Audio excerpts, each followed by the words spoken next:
I'm Decathlon Gamer, and welcome to Europa Universalis 5. It is finally here. Very quick story for you. Back when EU4 released, I had been living abroad for a handful of years and had just moved back just over a week prior. And the day that I came home from the store with my new laptop, as I had left virtually everything behind, or most everything behind, when I was moving back, I came home the day that EU4 released.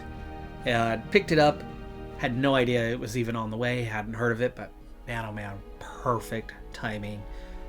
All-time favorite game. Well over 3,000 hours into EU4. Let's begin our first hours into EU5. So before we get in, right now my settings are the default settings that Paradox have set for me based on their recommendations. And the game notoriously pre-release was having some issues with balancing, especially late game, and so not surprised that they're recommending turning things down. However, as for me, like 2 years ago anyway, this was a supercomputer. It's already a little outdated. It does not take long for that to happen, and so it's not performing as well as it used to. So for now, I'll go with those recommended settings, but I would love to see at least the higher end, even if it's in short bursts, just to see what graphically the game fully has to offer, and then bring it back down to what is recommended shortly thereafter to make it run smoother. But just curious. For now, we'll go with those settings as we get started, and it doesn't matter that I've played 3,000 hours for EU4. There is going to be a learning curve for EU5, but I have been absorbing a ton of pre-release content from Paradox and those who are able to get their hands on it a bit early to prepare myself to take on some of those hours. So the collective of my EU4 experience, along with the absorbed content, it shouldn't be too hard to run into things, and I will be able to go through that process of making cuts with the video, so you do not have to sit through hundreds of hours of myself learning the game. However, for this first playthrough at least, I wanted to do a couple of things. One, not necessarily beginner tutorial style, but as these learnings happen, I'm not just going to do things behind the scene for you. I'm going to talk you through those processes as we grow and develop within the game, so that you, as you make your own playthrough in EU5 or are thinking about picking up the Monster of All Grand strategy titles, that it can help you with your own playthroughs as well. But the second thing that I really wanted to get into is the world's your oyster when it comes to EU5. Any nation in the world is playable. The whole flippin' world. 1337. I want to do it all. Can't do it all at once. It is going to take multiple, numerous, countless playthroughs to get region by region throughout the world, nation by nation, option by option, play tall, play wide, whatever it's going to be. Picking your first nation, it's a challenge. It's a real challenge. But I began EU4 with Portugal. One of those moderate nations. One of those nations that isn't a major player, but isn't a minor player. Is in a favorable position for the New World. And as long as you can remain friends with Spain, or Castile, is in a favorable position in Europe. Now in EU4, sure, you had your complications with taking land from Morocco. I think EU5 is going to make that even more complicated from what I've been seeing. It's going to be harder to absorb, incorporate, adopt cultures. It's going to be a real challenge, but that's where we're going to start. King Afonso IV the Brave, he's 46, and this is already a big difference, as we have admin skill of 70, Diplo skill of 45, military skill of 80. Very different from the system from EU4. If this is your literal first time seeing anything regarding EU5, a lot has changed. The feel, the flow will be very much the same, but there's so much more happening, and mana, as we know it, is a thing of the past. For the moment, 91.5% Portuguese, 92.5% Catholic. We are very much united, but obviously we're going to look to grow and expand, and I will be taking it from the friend of Castile approach. We'll be looking to Morocco and Africa, Southern Africa, New World for our expansion. The Kingdom of Portugal won its independence after a long and hard-fought struggle against both the Muslim and Christian rulers of the Iberia region. After the important social, economic, and cultural reforms promoted by King Dinis, his son and successor, King Afonso IV, the Brave of Borgoña, may now face different challenges and opportunities while ruling over the Portuguese people. To the west and south lies the wide North Atlantic Sea and the promise of new trade routes with foreign lands, while to the east, the powerful Crown of Castile, with strong dynastic connections to Portugal, could lead to a united Iberia under Portuguese leadership. Whatever the future holds, Portugal will need to secure its position one way or another to ensure its future as an independent country. We have some relevant hints about pops demanding goods.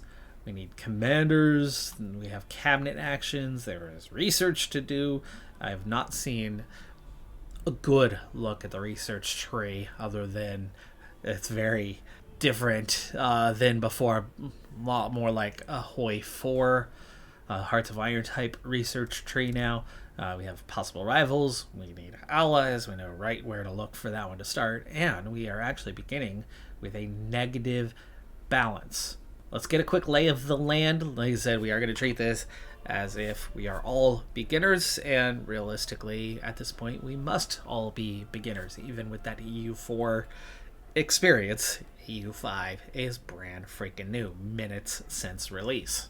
But we won't do the tutorial of all tutorials, so there will be so much missed over. This is a game that is too deep to just go straight into tutorials without it just being hours of that. And I can't provide a proper tutorial at this point, despite my thousands of hours into EU4. This is too new, too different from the original. But let's get a few of the key fundamentals out of the way. So Portugal is currently ranked 36th in the world. I think that's a great place to start.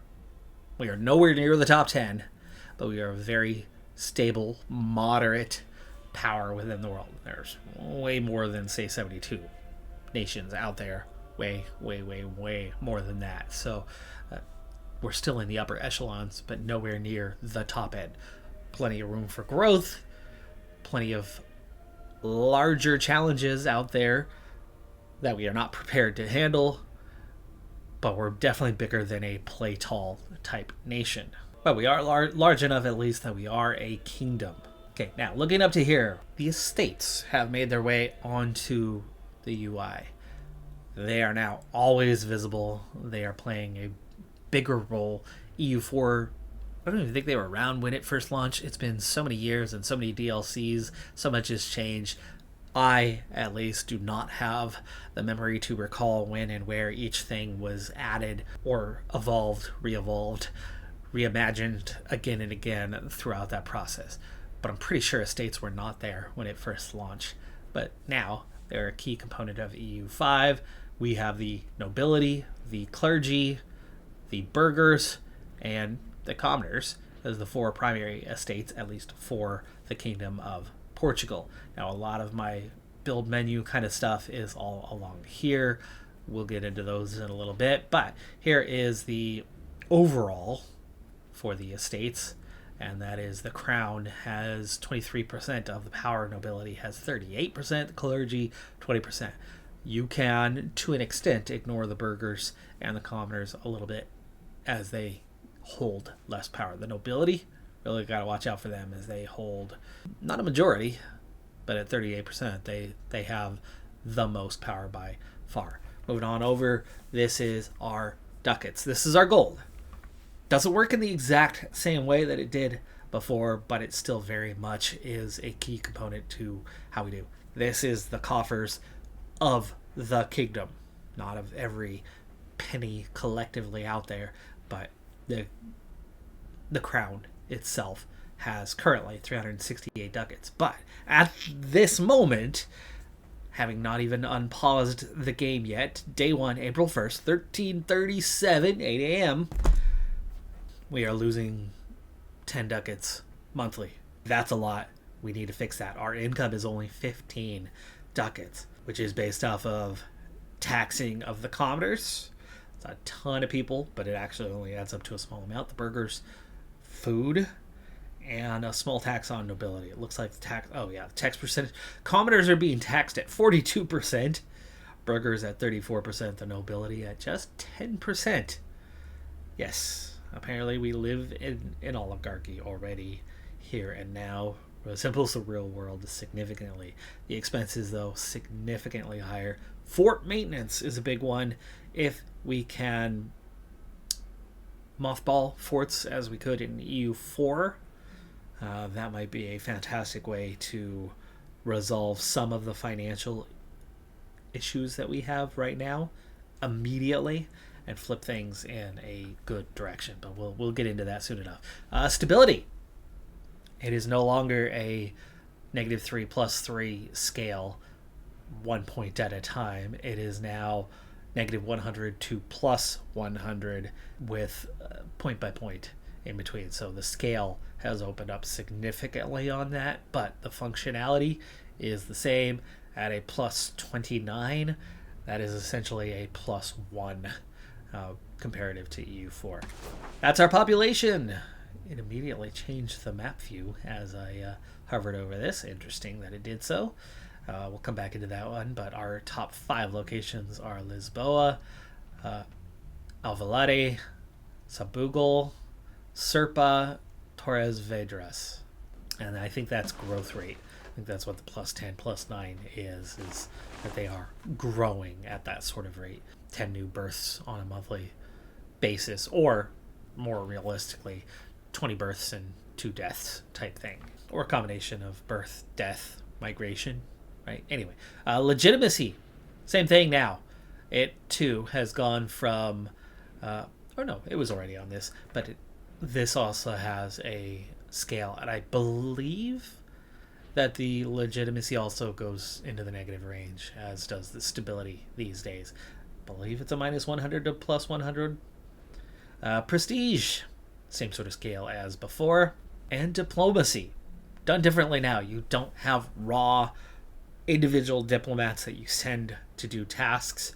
You have an overall pool of diplomacy, which changes. That pool will change over time, but you use up chunks of that pool based on your actions, and it also increases over time. So you use so much diplomacy up to carry out various tasks. War exhaustion, manpower, naval power as well. And here is our tech tree. Let's go ahead and jump straight into that one and make our first selection. Now, some things are already going to be researched, and it looks like the color.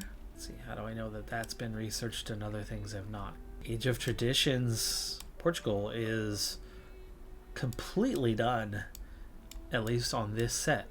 There we go. Okay, this is the one. So Portugal is way ahead on research in the Age of Traditions, where we are now, before we get into the other ages that we've learned about over the course of EU4. That was also another thing that we didn't start with ages right away. That was one of the earlier advancements to EU4. But anyway, organized religion is definitely something we could research. That's going to increase possible clerics in towns and cities, which is like a job. So you're promoting pops. I understand that much about the game already anyway. And there's a 25 research progress. If we put that in the queue, I like that. We're starting with a queue right away and not having to go one by one. Scholasticism, institution growth is nice. Burgers in towns and cities, that's another big bonus. Diplomats, that's another big bonus. And we have not gotten into this one either. But requirements. So certain requirements have not been met to get into meritocracy. So feudalism spawned in Aachen. Legalism in Rome. Tunbalik spawned meritocracy. Our personal monthly research progress would be 1.33 per month. So you want to increase research speed over time. It looks like it's going to take 25, so something like 16, 17 months off the top of my head in order to complete some research. It seems pretty obvious where it is we need to start, as we're clearly not into the age of Renaissance yet, and we only have kind of one category with which to begin researching. Double check that all the way, yes. So that's our initial tree. We're going to queue up, organize research, then we'll get into kind of our next category. Things we can do to boost our research progress early on. We are settled. Liturgical language looks like something, I think that's some sort of bonus we have. Clergy, satisfaction, and literacy. Those are going to be the two things to boost our research here early on. I certainly like getting the additional diplomats early on. However, I think we need to be boosting other areas, like guilds will come second. Sweet. Shift click still works for adding things to queue. Institution growth, then the universal Christianity. We'll start with that. And that'll be done in November of 38. Right about as I predicted. We are a potential target of a jihad. So we're going to have to watch out. The Muslim religion groups could potentially target us, as we have just over 5% Islamic people within our population. So, one, we could grow stronger to avoid that, or two, make enough allies to avoid that. I think that's a good starting point. And or three, convert pops away from Islam, and that should get their attention off of us, at least for now, until we start expanding again. Okay, well, we do have a starting army, amazingly enough. We have 300. Looks like we have 3 regiments of 100 individuals. This is all something that's going to grow and change. It's not the old EU4 1K per unit thing. It's going to grow and change over time. Look a little bit more like a CK3 early on setup. We do have individuals ready to take command. Nuno Boitaka has a 95 for military. I'm assuming that's going to be very useful as a commander, so we'll go ahead and bring this particular burger in to... But we also have a first navy that is in need of a commander. And if this is still based off of the same EU4 set of mechanics, we're going to want somebody who has a good abilities as admiral. So we're going to reinforcement speed with an 83. Captain Marcos Henriquez seems a good choice. All right, we have commanders. Pops have needs. Pops need to be satisfied. That's going to give us stability. That's going to give us a stronger economy. So we definitely want to do what we can to meet the needs of the pops. And there's a couple ways to kind of look into that. One, we can see individual things missing from the market. Grains, fruit, wheat, as kind of the starters. But then also the estates. Okay, we have an unmarried adult heir. So our crown prince is Pedro de Borgoña. He's okay in his skills. How old is he? Oh, he's only 16. Okay. I think Castile is definitely where we would want to arrange a relationship. But speaking of Castile, quick look at my estates. Just trying to identify what it is we need to do, how we need to do it. We are very neutral on the nobility and the burghers, but the clergy are going to drop. Now, they're satisfied, so it's not like they're in a bad state, but they're going to drop, and they are helping us with monthly research as a result. So we're going to want to probably try to do more for the clergy in the short term to boost their satisfaction while the commoners are rising. So if we look at something that's going to help with satisfaction, I've got a pretty easy one here early on to take that's going to have a minor impact but not a major impact. We're going to add 5% to the satisfaction. That's not going to be a permanent thing. That's a temporary. Well, no, that's that 5% and 10%. I think that's general satisfaction. It's going to boost it. It's going to turn it into more of a positive, and add 15% to what they have right now. We are going to lose a little bit from the others, and they're not greatly satisfied right now either, but this is going to increase the number of clerics in towns and cities is the only kind of byproduct of this one. So we'll go ahead and confirm that. All right, the economy is one I really want to pay attention to. We want to get this on track here soon. There's a lot of things we can do, like cutting down the fort maintenance. There you go. That is one of the options. Oh, the clergy experience no tax whatsoever. Right now we can't. We have no authorized tax on the clergy. Oh, but minting isn't even happening. But that's going to lead to inflation, I see. But the base value is to lose 1/10. So if we could do a little bit. Current minting level. There we go. We want to make that neutral. All right, we will see how things transpire as we go forward. I might give it like a 1 month tick and see as things kind of kick in what we can do. But we have our own market in Lisbon. We've gone from a small handful of buildings available in the EU4 to a very large number. A very large number of buildings available to us. And this is, at this point, I don't know if we're going to unlock others as time goes on, but there's a lot of options here. A rural cloth maker looks like a good way to make some money here early on. A charcoal kiln looks like it's going to make good money. A tailor's guild should make some good money.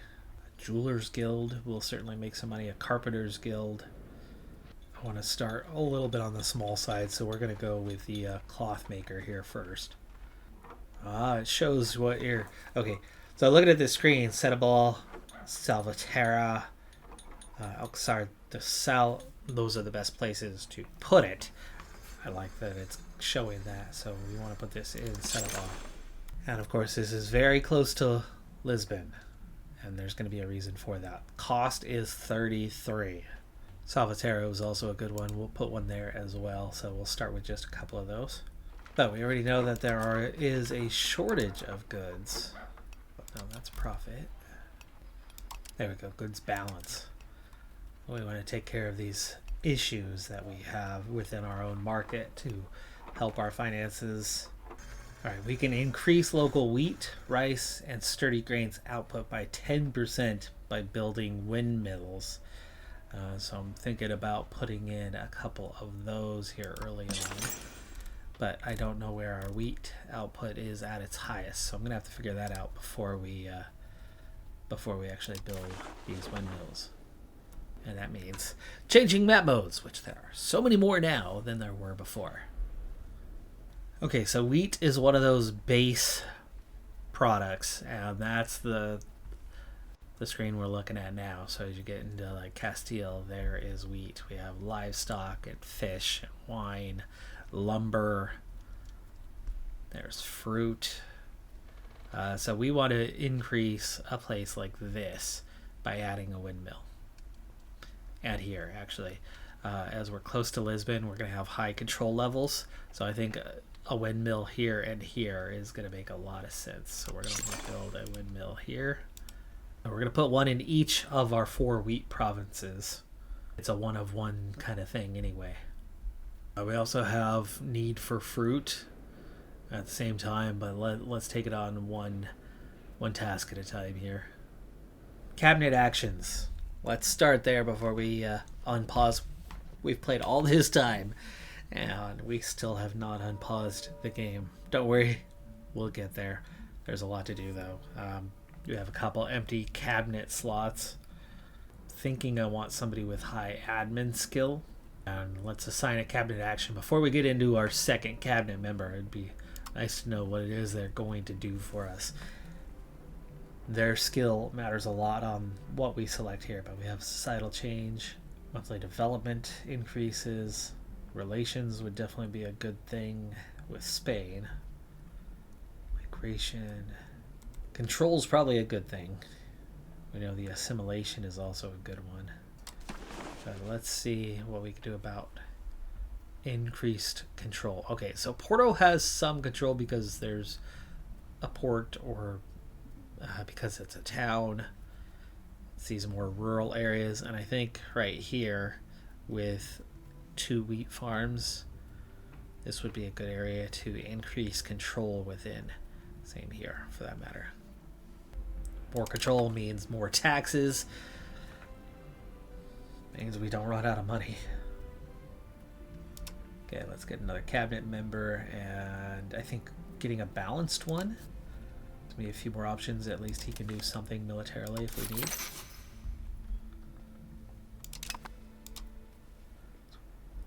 Crazy, we only get 2 here early on. Okay, well, province development would be his most effective score-wise.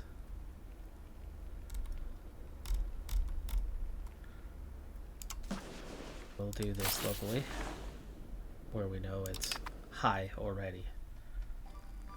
So Castile comes in at 16th right now in the rankings, and they do like us. Alfonso the 11th, he's 25 currently, and it's our ruler's nephew. Okay, right now they would not take an alliance as they are stronger than we are, and they desire our land. Let's start with improving opinion. That's going to use up a little bit of our diplomacy that we have. We're going to use our navy here early on to patrol the seas and increase our maritime presence, which is going to... It's weird to have a standing army. I didn't expect to have one this early on in the game. We have a little bit of permanent army setting there. Oh, so exploration is already a possibility from day one, but it's got a time frame and a cost. We need to have really 10 spare ducats monthly before we begin investing.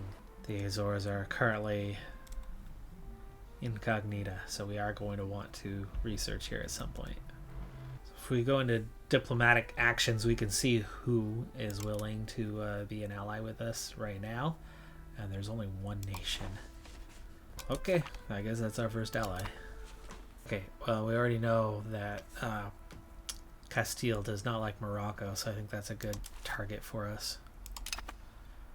We are weaker than Morocco right now, but I don't expect it to be like that for long, and this is what's going to open us up towards a friendship with Castile.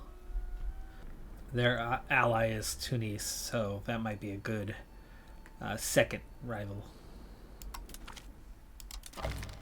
And we'll begin there. Don't think we need a third right now. Alright folks, I think I'm ready to unpause, finally.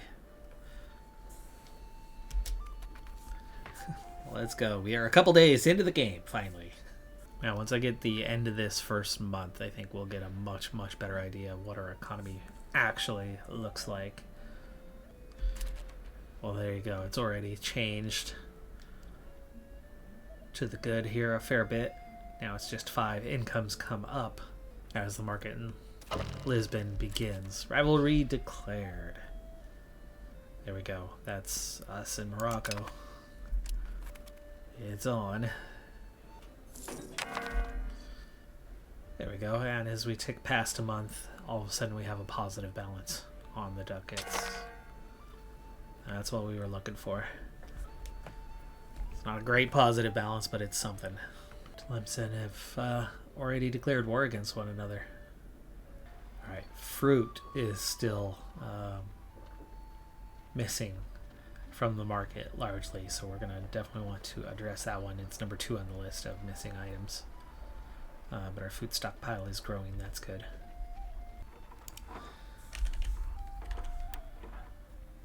Okay, fruit orchards is the next one. If we're going to go that path, it's going to cost us lumber and then gold to produce more fruit. Alright, this one can go a lot of places. Control being one of the big factors. Straight there in Lisbon itself can provide us a good return. We have the control, we have the individuals for it, so yeah, we'll get our first one in Lisbon and Santarem. Looks like clay pits are a big target for Castile, what they're growing. And the only negative balance we have right now is prestige neutralizing down towards 0. But the clergy, not terribly happy at the moment. Our spy network in Morocco is not going very well. There's a very strong cultural tradition there that's holding us back as 100 Years' War. We get a notification about it. Of course, France and England for that. Granada has named us. Okay, the minting is getting us somewhere. We're adding a ducat and a half per month. We're back onto a negative balance for the moment. Might have to do just a little uptick, like the nobility. Just a little uptick, took 1% away. Same with the burghers, commoners. Just increase taxes ever so slightly. So our first pop-up event is the burghers are requesting privileges. Of course, these are common from EU4.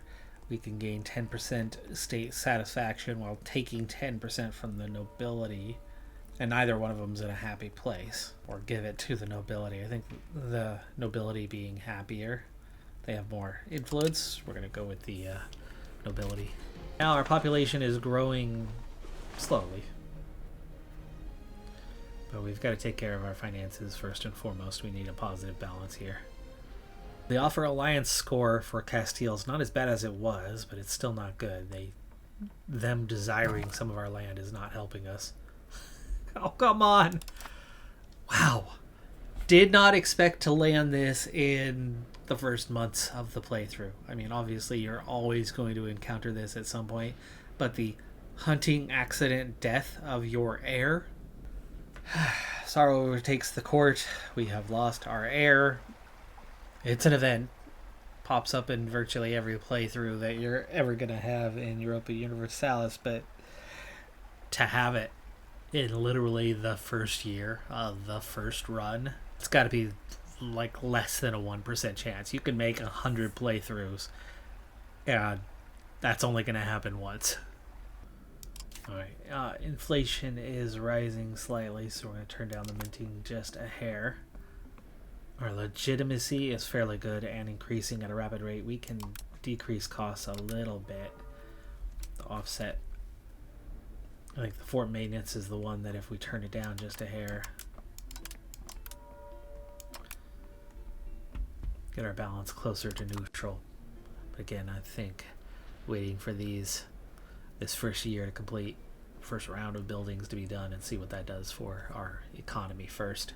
So even though we've lost our heir, there is another. We do have a daughter.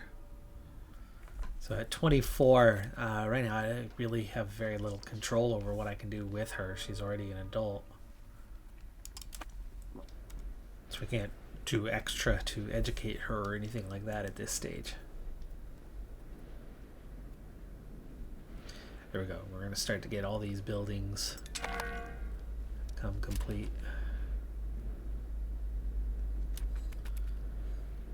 And now all the buildings, so they don't instantly provide us the maximum benefit. They have to hire employees over time, and that's going to take a period of time, and so their efficiency is going to grow over time. What do we have for possible diplomatic actions here?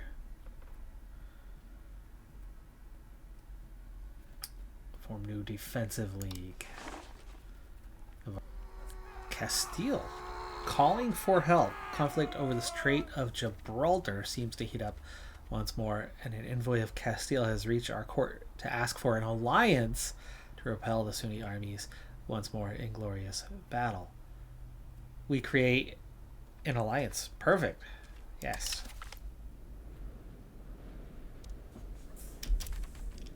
That's exactly what we wanted long term. Portugal have cemented an alliance with Castile.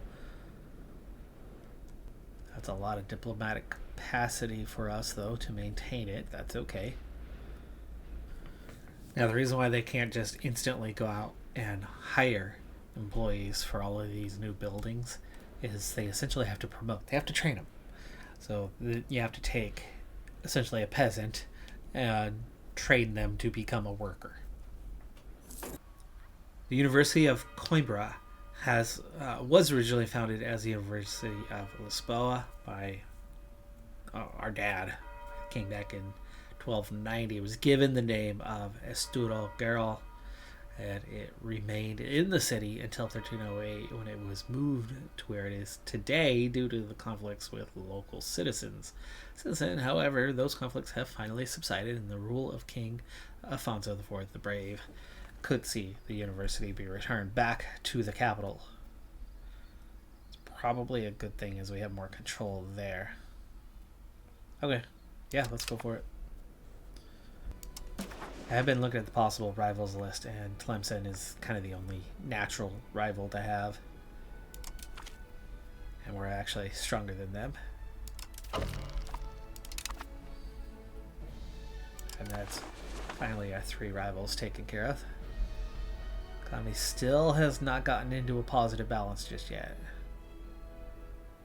We are going to have to do a little bit more. I think taxing the nobility could be good. Taxing the clergy, we can't. We have a better than 50% with the commoners. That might be a good one. I think we need to do some taxing. We are at the maximum tax for the commoners.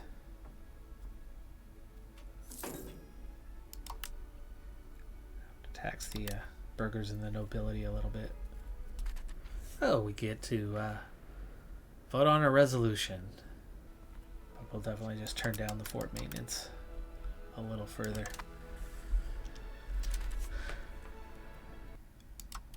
We get to invite somebody to the defensive league, and this is probably either Navarre or Castile, and they are nowhere near willing. Okay.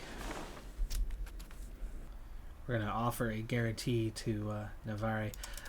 I think what I'd like to do long term is see if I can't turn them into a subject underneath us.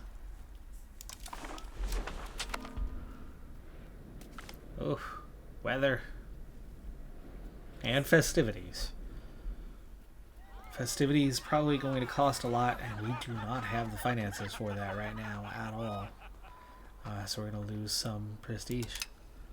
Speaking of, we are running very low on cash. We're going to have to do more short term. I think we can cut down the diplomacy spending a little bit, and we're going to have to do some more minting. It's going to lead to inflation. Lowering the cost of the court can help some.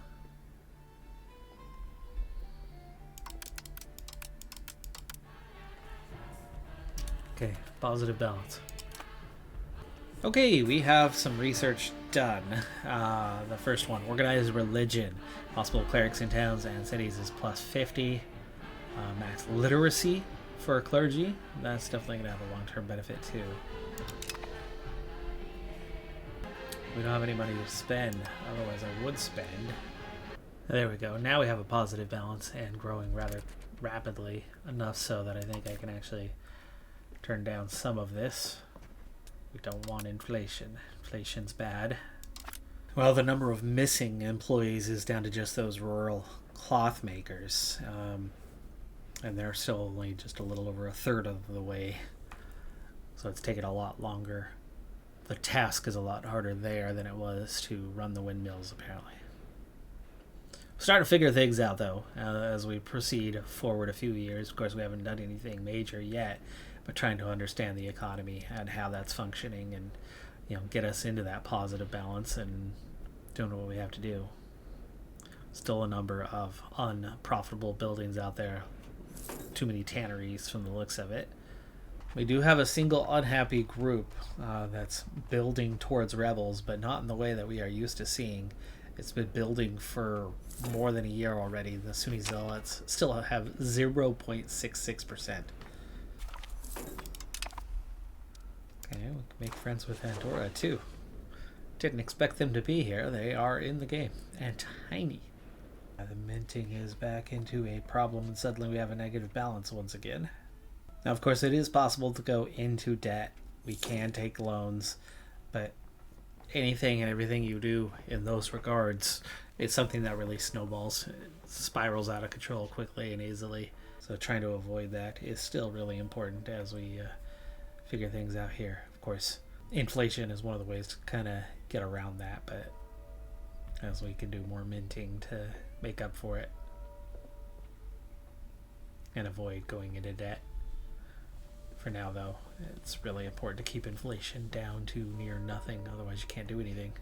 We're going to have a law debate with Navarre regarding, so we can kind of designate what the policy would be, the assured defense versus automatic or possible proper alliance. I'm not sure how we didn't already have that, but we have it now. The moment I accepted it, though, there came with some expenses. Diplomatic spending, probably. There we go. That offset a little bit. It's not as bad as it was, but... now we can call on the estates. Okay, time to bring the government together here for the first time. You choose where you're going to host it. And we're going to do it in Lisbon, in the capital for now.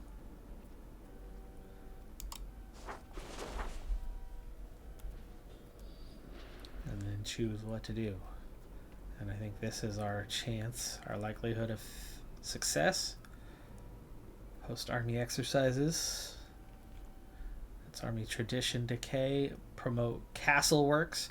Fort buildings cost, but that's new. If it fails, we lose some stability.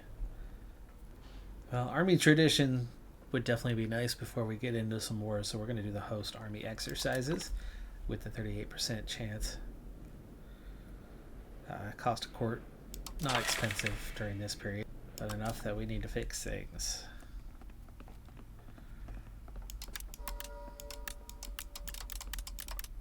Oh, we're back to minting 0? Why is that? Clergy are happy, that's good. Okay, minting is not working at all right now for some reason.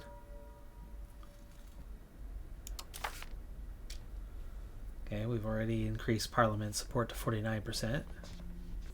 We can use up a little bit of our stability and clergy and burgher happiness to get like 20% more support. Here's an easy way to do it. 11%. I think this is a more obvious one.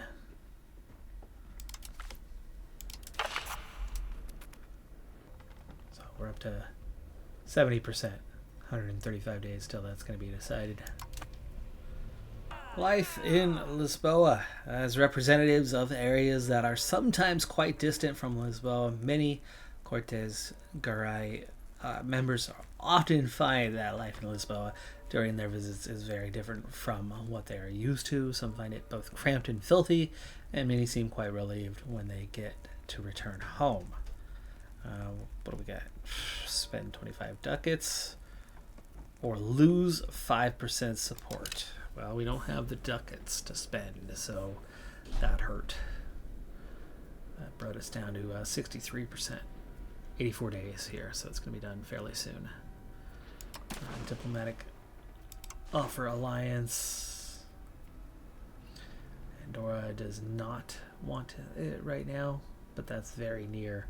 I think Andorra is somebody we need to improve opinion with. Minting is still doing absolutely nothing for us right now for some reason. That started the moment we went into Parliament. Lower the cost of the court a little bit. Army maintenance a bit. Naval maintenance a bit. Food stockpile's good. What can I do here?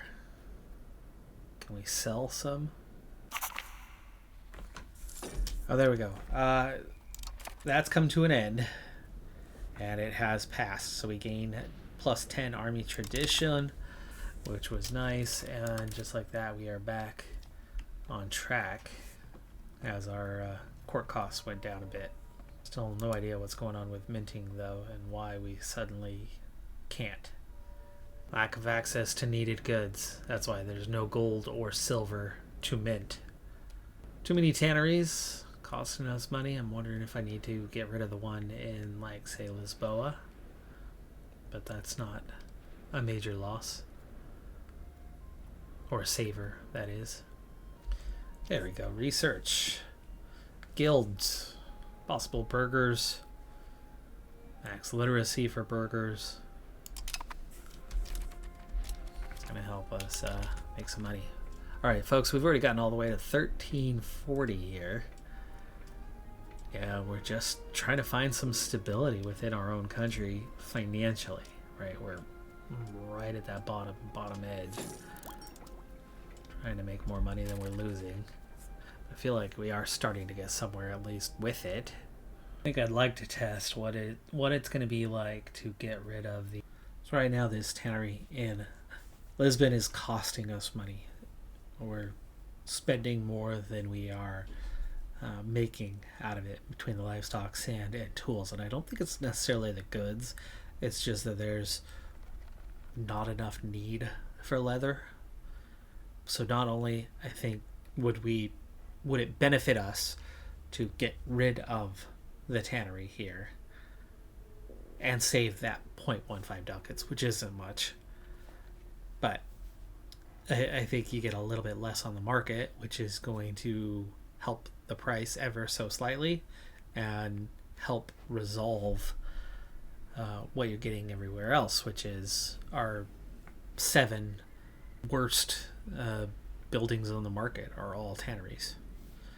The Lisbon one costing us the most. So we're going to do what we can to remove it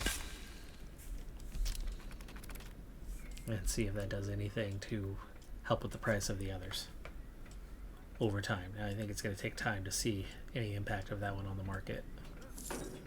Just like that, we were making 2.8 there for a moment. Obviously, finances have been the biggest thing here early on as we're trying to figure it out. And this cultural traditions law that we could pass will increase the tax on peasants by 2.5%, or we could increase it by 2.5%, which means we can bring in another, I'd say maybe a third of a ducat. It's not a lot, but it would definitely make a difference, maybe half a ducat. So I was looking at our goods, and what we needed most of all is furniture. And the Carpenters Guild, naturally, then becomes the best moneymaker.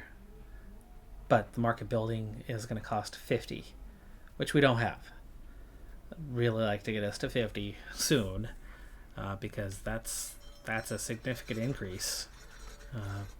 4 ducats, that could go a long ways pretty quick.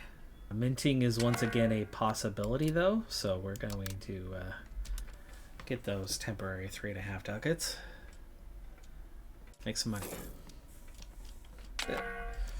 Didn't last long.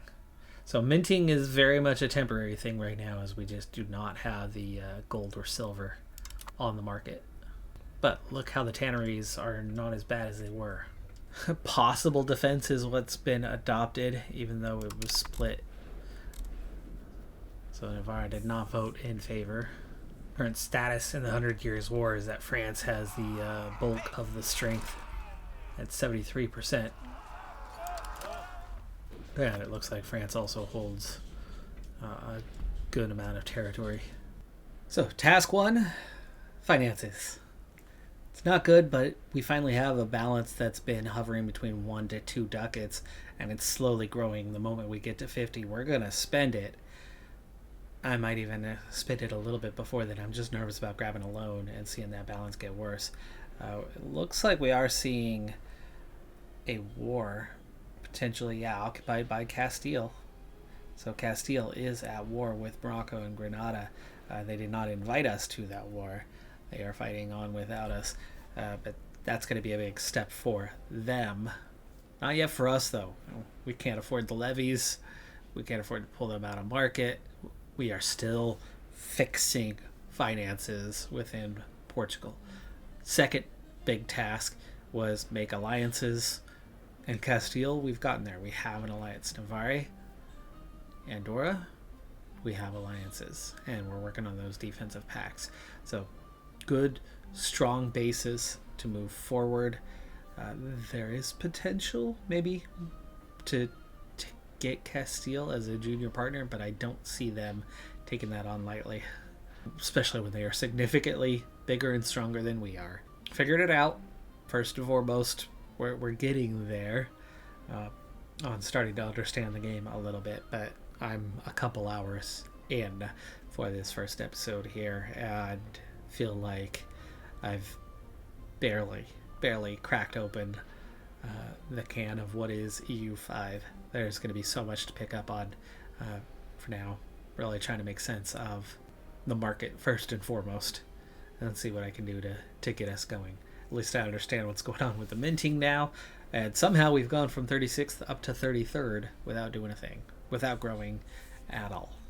That is going to do it for this first episode, though. Please take a moment, drop down below, leave a like, leave a comment to help with the algorithm. I have a rather small channel, and there's tons of people here initially doing content. However, I am one of the ones that's going to be sticking around for a while. This Portugal series is going to be far from the only one. This is going to be the main thing on the channel, coming almost daily for many months to come, as it's my all-time favorite game, and I'm super excited to have the sequel here and now. So please do that favor, help out, get that algorithm to build an audience, because I'm planning on being here for a long time. Thanks for being here. I'll see you next time, which next time will be tomorrow morning. Well, let's get to it, huh? Have a good one. Be safe out there. Bye for now.